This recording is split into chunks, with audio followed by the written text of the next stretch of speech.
The signs are ominous. The fear is palpable.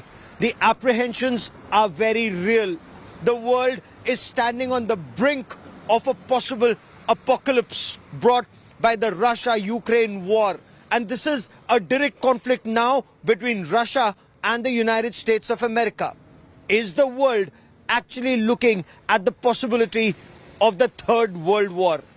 Hello and welcome to an India Today special broadcast. Over the course of the next half hour, India Today's team of reporters, Geeta Mohan and I, from Moscow and Warsaw, will get you the latest as the world stares at very dangerous signs ahead.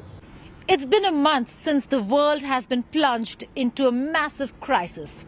While a smooth win for Russia seems nearly impossible, there are growing fears that the conflict could engulf first Europe and then the world. A month of war, wider conflict fears. Russian war machine bogged down. As Ukraine gives a spirited fight back, open nuclear blackmail by Putin. NATO and European Union fear getting sucked in. Does NATO no-fly zone mean World War III? World War III never looked more real. Global doomsday war looms. Almost 1 month into the Russia-Ukraine conflict, Ukraine hasn't collapsed. Of course, Ukraine's President Zelensky expects the North Atlantic Treaty Organization countries to do more and not remain a silent spectator. NATO countries, of course, have been providing military hardware to Ukraine. But Ukraine not just wants more military hardware, it also wants a peacekeeping force on ground. NATO so far has said a clear no to declaring a no-fly zone over Ukraine, a desperate demand of the president of the country. But will Ukraine now expect the North Atlantic Treaty Organization to provide more than just military hardware? Of course, Germany is providing Strela missiles. NATO countries are providing Stinger missiles, Javelin anti-tank guided missiles, the other anti-tank guided missiles. But a lot more needs to be done. What role will NATO play in the days and months ahead? Let's find out.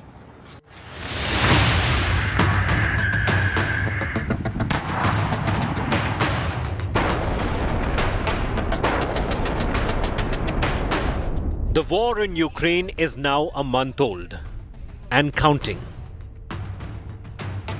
But not for a moment has this been just Ukraine's fight. From the very beginning of the invasion, it has had all the tremors of the global conflict. Those leading the crisis themselves warn that World War III could be ahead. Russia first triggered the ghost of a global war by placing its nuclear weapons on high alert in February, following the move with a warning that World War III would have to be nuclear and destructive. Всем понятно, что Третья мировая может быть только ядерной. Но, обращаю ваше внимание, everybody understands that World War III can only be nuclear.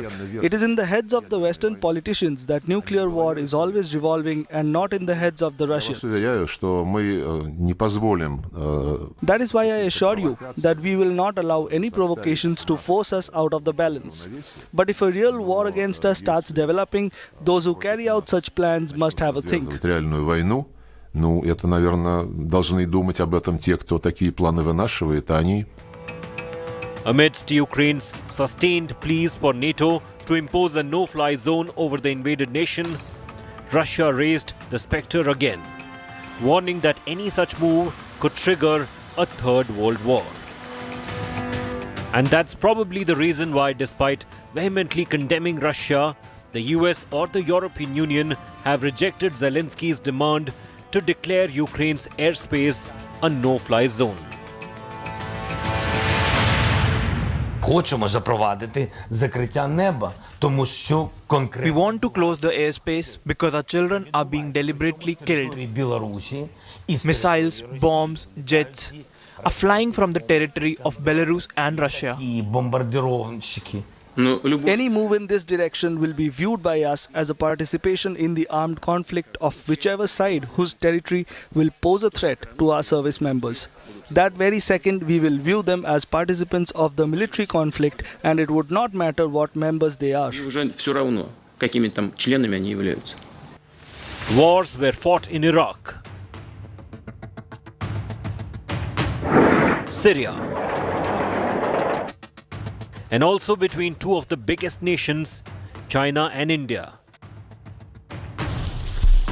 But never before did the risk of World War III looked as serious as it does now amid Russia's invasion of Ukraine. On a military scale, Russia's Ukraine war is limited. Yet the risk of World War III is bigger than ever and could just be a trigger away.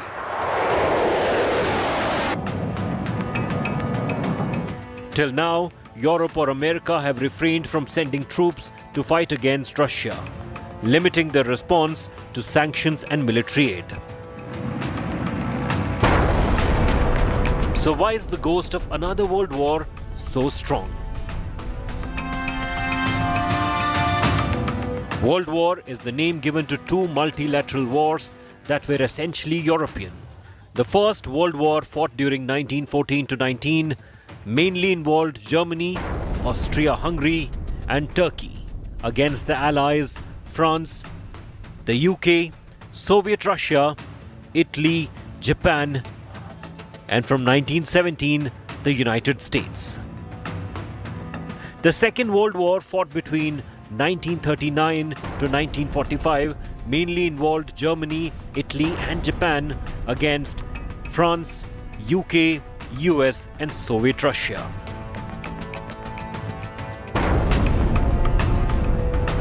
As the stakes pile up, as the pressure builds, and as the implications mount for Europe, the Russia-Ukraine war has the potential for a bigger war, both in weaponry and geography.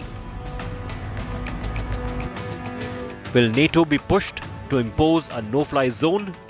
And is that the one move separating the world from World War III? Bureau Report, India Today. In the early hours of February 24th, Russian President Vladimir Putin announced an invasion, what Russia calls special military operations into Ukraine. The month that followed saw more than 10 million people displaced, towns bombarded beyond recognition. And now, as the conflict enters its second month, there are fears that this destruction could continue while there is no negotiated settlement in sight. I decided to conduct a special military operation. It aims to protect people who have been bullied and subjected to genocide by Kyiv regime for 8 years. It all started with an early morning broadcast that stunned the world. The future of millions of Ukrainians changed with the blink of an eye.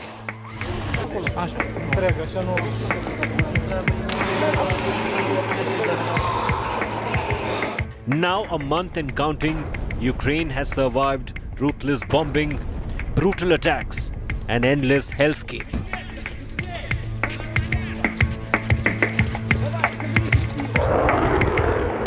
Russian forces are struggling to capture key Ukrainian cities, including Kyiv and Kharkiv. Kyiv still stands firm. Heavily outnumbered and outmuscled, yet Ukraine is giving them a bloody nose.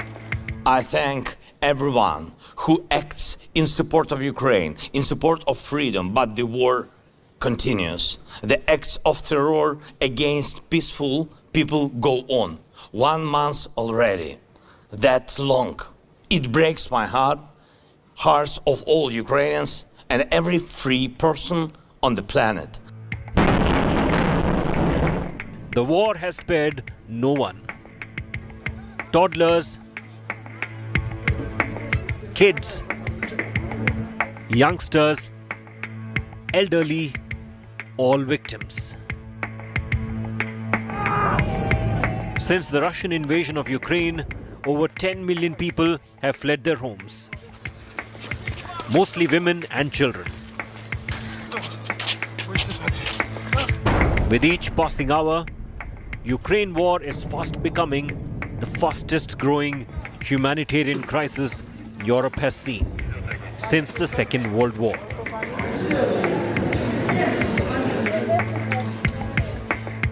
Diplomatic efforts are on to secure a ceasefire, and yet reports of civilian deaths in Ukrainian cities continue to make headlines. Once a bustling, lively and colorful country, many Ukrainian cities are becoming ghost towns. Bureau Report, India Today.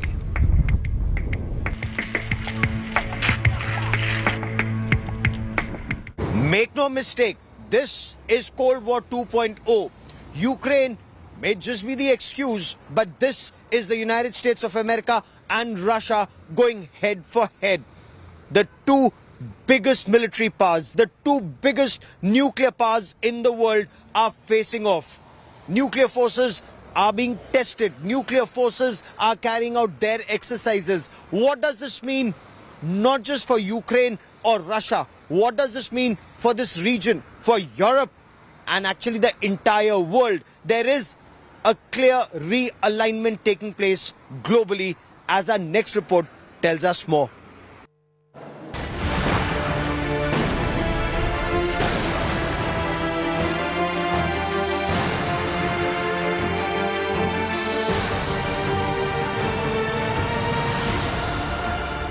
Cut forward a few decades, and a very hot war in Ukraine has a cloud of the old Cold War all around it. Sit back while we prove to you that we are in Cold War 2.0. Proof 1. Direct US-Russia tension. The first piece of proof: the war in Ukraine has sparked the most high-level tensions between the US and Russia in decades, with both superpowers reviving historic angst to paint each other as global imperialistic aggressors running roughshod over world peace. Did you ask me whether I was called? Oh, I think he is a war criminal. Proof 2. Big global realignment. The second piece of proof is the global realignment of the international order. Hugely reminiscent of Cold War pressures, complex linkages aside, the world stands massed against Russia, its ally China, a neutral India, with the United States making it clear to nations that they are against Russia or with Russia. The crisis in Ukraine is visible, crafting a new world order. Proof 3. Nuke forces on high alert. The move by Putin, explained away as a defensive posture by Moscow, has ratcheted up nuclear tensions to dangerous Cold War levels, forcing other nuclear nations, by most accounts, to keep their nukes dusted and ready too.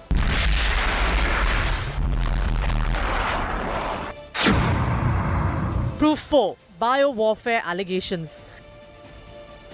The allegations of biological weapons laboratories and experimentation with germ warfare are also typical of the Cold War era crossfire. Russia threw the first punch in the current crisis by accusing the US of maintaining biowarfare facilities on Ukrainian soil. The US hit back, saying Putin intends to use bioweapons of his own, and the allegation is just cover fire for his own insidious intentions. Proof 5.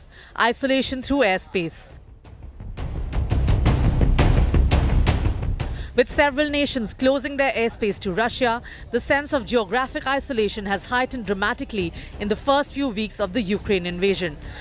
With few flights in and out of Russia, the alienation of a superpower is palpable, and in many ways is even more than how it was during the Cold War. Proof 6. Moscow unplugged from global economy. The crippling sanctions against Russia haven't slowed Putin's military rumble in Ukraine, but Russian citizens are most definitely feeling the heat. A Soviet-era arrogance that Russia can survive without the global economy is also representative of Cold War-era confidence. The suggestion that the world needs Russia more than Russia needs the world. Proof 7. Mass mobilization across Europe. Perhaps the most visible manifestation of a new Cold War, the readiness of militaries in Europe across NATO nations and the move of several other countries like Finland to consider joining NATO, creating a spectre of the Russian menace. The suggestion that it's Ukraine today and the other countries next, painting a scary Cold War scenario that goes just beyond the cold. There's real combat taking place in Ukraine for a whole month and counting. One thing is certain, whenever that battle ends, Cold War 2.0 won't end anytime soon. With Shivaru, Bureau Report, India Today. Beyond the cruise missiles and non-stop bombardments, it is a clash of personalities that is being played out in the Russia-Ukraine war theatre. It is Russian strongman Vladimir Putin on one side and wartime icon President Zelensky on the other.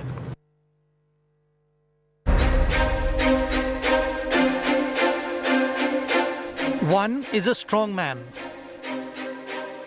The other has become stronger by the day. The one has at his command one of the most powerful militaries that the world has ever known. The other has become the most powerful symbol of military resistance. One is likened to strong leaders going back over 100 years, whose actions destabilized Mother Russia. The other is also likened to wartime leaders of Europe going back nearly a century. The one is Vladimir Putin, the aggressor. The other is Volodymyr Zelensky, the defender.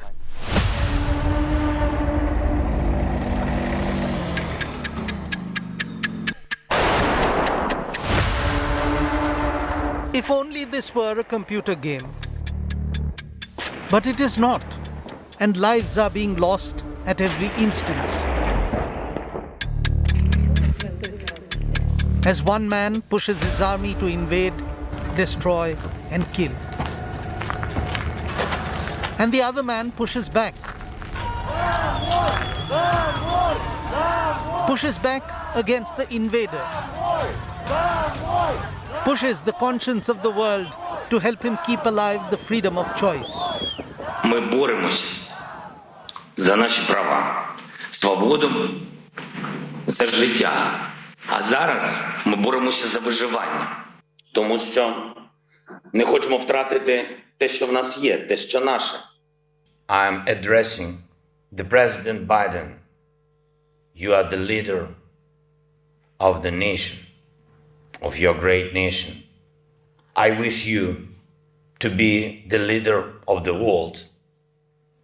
Being the leader of the world means to be the leader of peace. Поки що не всі помічаєте, але ви ніби знов за стіною. Так, не берлінською, але посеред Європи, між свободою і неволею. І стіна ця міцніше з кожною бомбою, яка падає на нашу землю, на Україну.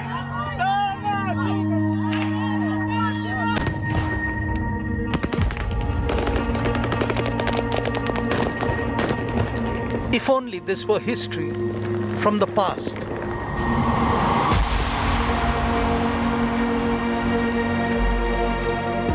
If only this were not terrible history in the making. Такого единения у нас давно не было.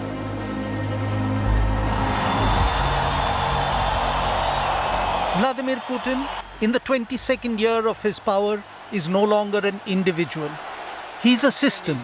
He's an order. Правильно, когда поставили жесткий барьер на пути. He's both an individual and a symbol for all that Russia has come to stand today. 146 million Russians do not matter. What matters is what Vladimir Putin decides.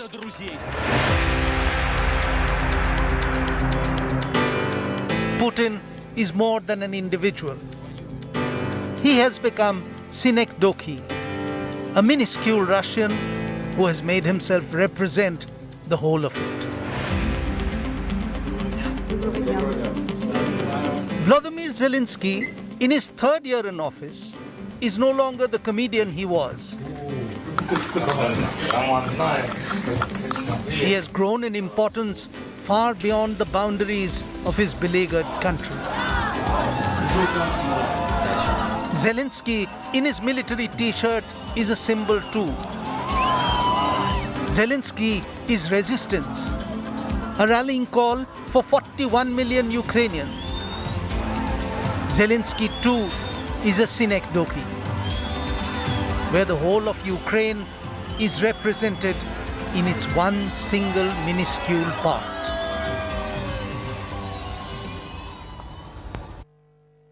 Nobody expected Ukraine to last 29 days and counting. Ukraine fought back and continues to fight back. There are graveyards of Russian tanks, armored personnel carriers, and even fighter jets and helicopters. Of course, with the weapons and systems provided by the North Atlantic Treaty Organization countries, especially the anti-tank guided missiles, the Javelins, the Stinger surface-to-air missiles, and the Bayraktar unmanned combat aerial vehicles, major technology disruptors that have proven to be a game changer in this battle, at least so far.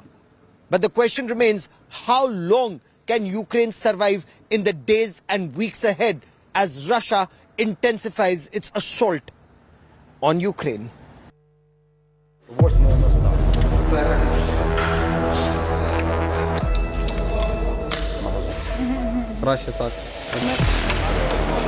Civilians training to pick up guns to fight for their country. Fathers and mothers with their teenage children take turns to learn how to operate. While ordinary Ukrainians train and prepare to defend their country, the world has gradually but steadily been helping the defender. Faced with the mighty aggressor, Ukraine looks severely out of favor from a military point of view. Yet a country with just 2 lakh active military personnel has been able to stand up to a behemoth Russian army that has sophisticated weaponry at its command. A large part of that fierce resistance comes from the swift transfer of military equipment by NATO and other allied countries. In a first, the 27-country bloc of the European Union signed off a $551 million package to help arm Ukraine. Germany has rewritten its long-standing policy that barred exporting weapons into war zones. Germany sent 1,000 anti-tank weapons, 500 Stinger anti-craft defense systems to Ukraine. Within days of the invasion, France reportedly promised to send military aid to Ukraine, but there's no publicly disclosed specifics of it. The United Kingdom has so far sent 2,000 short-range and anti-tank missiles, Saxon armored vehicles, and Sky Sabre air defense system with 100 military operators. The US so far has been the largest contributor, with 1,400 Stinger anti-aircraft missile systems, 4,600 Javelin anti-tank missiles, 5 Mi-17 helicopters, 3 patrol boats, 4 counter-artillery and counter-drone tracking radars, 2,000 light anti-armor weapons, 300 grenade launchers and ammunition. They've also sent 600 shotguns and 600 machine guns, 5,000 rifles, 1,000 pistols, 25,000 sets of body armor, 25,000 helmets. The US has so far sent nearly 40 million rounds of small arms ammunition, over 1 million grenades, mortar and artillery rounds, along with 70 Humvees and other vehicles, 6,000 at 4 anti-armor systems and 1,000 switchable drones. I'm grateful to US President Biden for new effective aid for our country. You should understand that I can't reveal all the details of this package of aid and others. This is our defense tactic when the enemy doesn't know what to expect from us. Justin Trudeau has been the next big military aid contributor in arming Ukraine after Joe Biden. Canada has sent nearly 4,500 M72 rocket launchers, 1,600 fragmentation vests, nearly 7,500 hand grenades. Other than that, it has also contributed $1 million to buy commercial satellite high-resolution and modern imagery, machine guns, pistols and carbines. Canada has sent 1.5 million rounds of ammunition, sniper rifles and various related equipment worth $7.9 million to Ukraine so far. It has also contributed $19.9 million in military aid that could include helmets, body armor, gas masks and night vision gears. From Asia, Japan has sent bulletproof vests and helmets to Ukraine, and South Korea too has contributed to the war effort. The next door neighbor for both Russia and Ukraine, Poland has reportedly contributed tens of thousands of shells and artillery ammunition, anti-aircraft missiles, light mortars and reconnaissance drones. All three Baltic and Scandinavian countries too have contributed with military aid to arm Ukraine, as has other European countries. Australia and New Zealand have come with major military donations for Ukraine.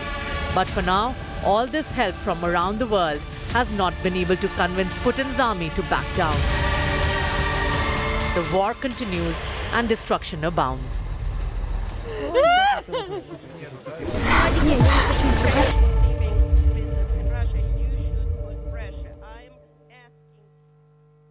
War and economic prosperity never go hand in hand. No wonder top world economies are feeling the shockwaves. The implications and ramifications of a wider conflict will be felt across the world, and India is no exception. On February 24th, Russia invaded Ukraine. This is Mariupol. You hear a series. Hear this sound.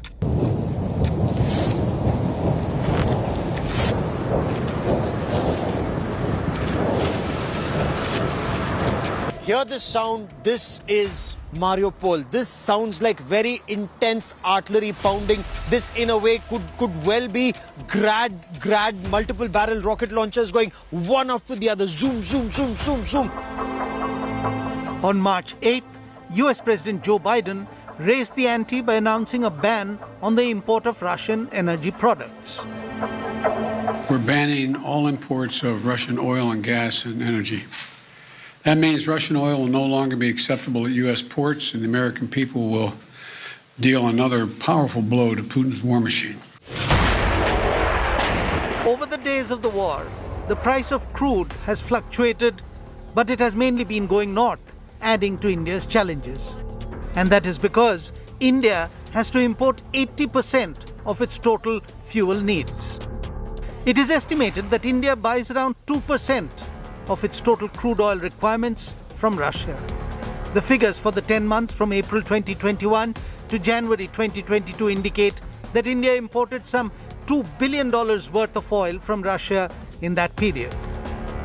Now, with Russia facing sanctions and restricted from selling oil to most of the world, India has gone ahead and signed a deal to import 3 million barrels of crude. While this would increase the Russian share in overall imports, the price at which the deal was struck is not yet known. The speculation, however, is that Russia offered what is called a steep discount on the prevailing rates, something which would be beneficial to India under the current circumstances. Nearly a month into the war, and the economic impact of it is being felt all around the world. But of particular concern are the developing economies of Asia, and that includes India. It is not just the problem of crude, but the war is going to have a potentially disastrous impact on other oils as well. In India, the edible oil market, which depends heavily on Russian and Ukrainian imports, has been hit hard. India, incidentally, is the world's largest importer of edible oils. Its imports, mainly from the war zone, account for around 56% of its total demand. Sunflower oil makes up 19% of all edible oil imports. Recent figures indicate that about 81% of India's sunflower oil is imported from Ukraine and 12% from Russia. With the threat of supply disruptions, India is expected to see some major hiking of prices of edible oils in the next few weeks, unless, of course, the situation improves. The longer the war drags on, more will be the economic impact. The movement of ships in the Black Sea has been severely hit, and that too has had an effect on India's exports, mainly to the former Soviet republics in the Eurasian region. The ban on Russian banks accessing the SWIFT banking system is also of concern to Indian exporters. Incoming payments of about $500 million from Russia are in limbo, till a rupee-ruble trade arrangement can be worked out between the Indian and Russian governments. Another area that might be impacted in India is the pharmaceutical sector. Big Indian pharma companies have production facilities in Russia and offices in Ukraine. The facilities in the region date back 3 decades, and the duration of the war will decide the future for these facilities and the stocks. Another sector that might take a hit is the automobile sector, globally as well as in India. Rise in oil prices, continued shortage of semiconductors and chips and other rare earth metals is likely to add to the industry's woes. Russia accounts for 35% of the global production of palladium and 10% of platinum. Both are key inputs in catalytic converters and so plays a role in the automobile supply chain. Ukraine is also home to many companies which manufacture car components for automakers, and some of them have already had to shut factories there. And then there is tea. One of the biggest losers due to the conflict could be India's tea sector, because Russia alone imports almost 13% of India's total tea exports. According to the International Monetary Fund, IMF, the global economic fallout of the war in Ukraine is expected to overall negatively impact India's economy. Ironically, it would be a second-hand impact, felt because of the negative impact of the war on the US, the EU, and the Chinese economies. The war in Ukraine and its effect on these big economies, according to the IMF, could dampen external demand for India's exports, while at the same time, supply chain disruptions would negatively impact India's imports. The tandem effects of this will overall hurt the well-being of India's economic future. According to the IMF, there is a great deal of uncertainty around the outlook for India. So the sooner the war ends in Ukraine, the better it will also be for India.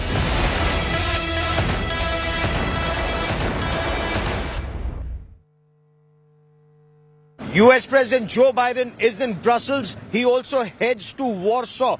This is a visit where military assistance not just to Ukraine but to NATO countries will be on the table, along with humanitarian assistance to Ukraine and to Poland. I will continue to track the story and get you the latest from Warsaw.